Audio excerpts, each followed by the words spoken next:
Hello, and welcome to FrogTeam.Ai, a virtual generative AI dev team.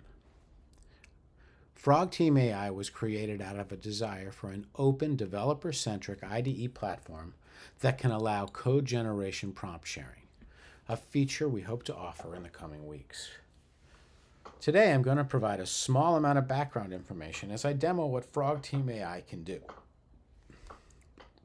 I hope this can become a fun tool for serious dev teams, hobbyists, and eventually parent-child code generation playgrounds. When you first open FrogTeam.Ai, it opens up in 3 panels.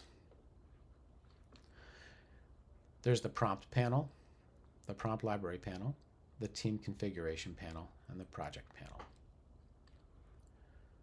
Let's take a look at some prompts. First, a prompt in generative AI is a specific instruction given to the AI with the expectation that a relevant and coherent response will be returned. FrogTeam.Ai's prompt library are for what are referred to as system prompts, used to frame the role we want the model to take when given a user prompt. When I say model, I'm referring to a large language model.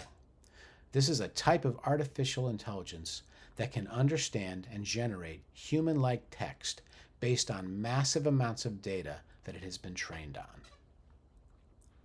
FrogTeam today comes with 4 canned system prompts, and you can make others using the new prompt feature.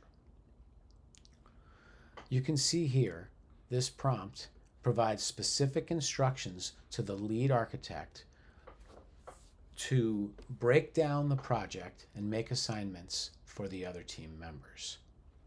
There are 2 special entries in this prompt. There's the members variable, which we inject the list of the members, the model they use, and the role they're going to play. We also inject a file list. This is a listing of the files and the directories in the project. If this is a new project, it's empty. Moving on to the team configuration, let's have a look.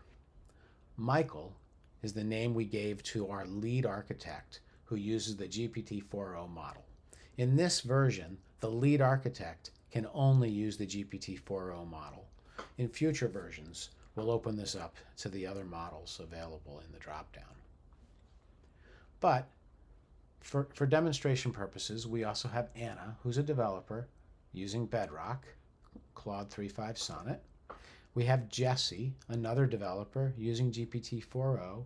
And finally, we have Frank, who's the lead engineer, also using GPT-4o.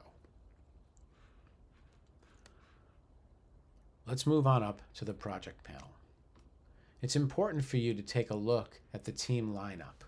This shows you which system prompt was aligned with each team member. You want to make sure that each team member is aligned with a prompt. Otherwise, you might have errors that you'll have to correct. There's also a history view, which we're going to get more familiar with in a moment, but this is the only way you can see the work being done or that something's actually happening. In a future version, we'll have some type of status indicator showing that work is going on. But now let's move on to the project panel and have a look at the builder. Inside the builder, there are 2 text areas. One of them is the project description text area. When you hit Project Go, this prompt is fed to the lead engineer to break down the project into tasks and assign it to other members. You also have the option to call out a specific team member and ask them to do something specific. This is a really useful feature when you have follow-up ideas after your initial build. You can hit either of these buttons as often as you like. Just note that one will take a look at the project as a whole, and one will be more task-centric to a specific user. Let's take a look at this prompt and the project we're about to embark on before we hit the button. What we want is a simple web page that uses a canvas to draw a ball and start it bouncing around the boundaries of the canvas.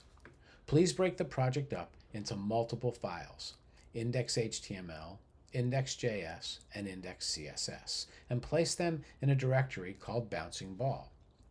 This is only the starting point for the project, so keep in mind we will be asking for refinements. So that's the project we want to build. I'm going to hit Project Go. And after a few moments, we should start to see some history items appear here. You can see, all right. So this is the system prompt, and whoop, we've already got an index file created. We can see here, see it created a bouncing ball directory, and we've got a couple files getting created. We've got notifications going on. I'm going to collapse these so we can get a little more landscape here. You can see we're getting some detail about what's happened. And in a moment, we should get a few more things here.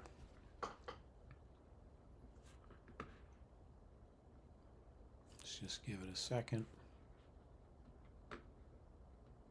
There we go. So we got a couple more files.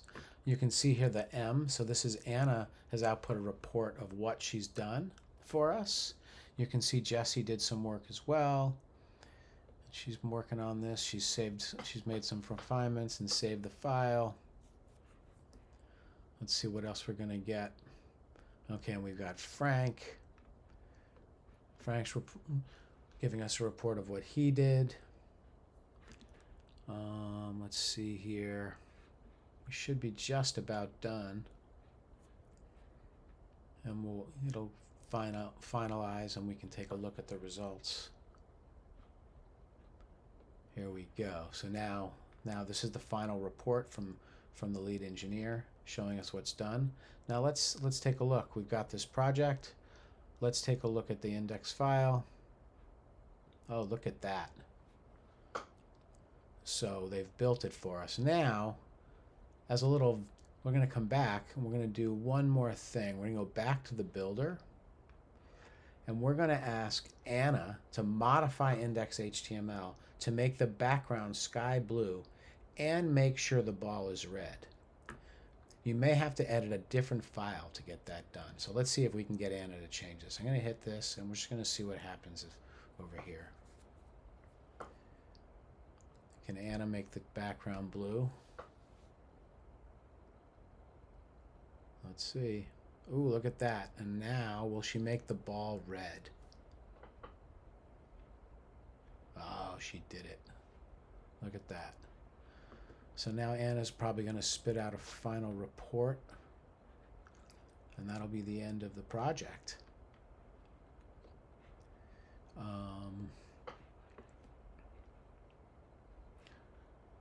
Yeah, so there you go. There's Anna's final report.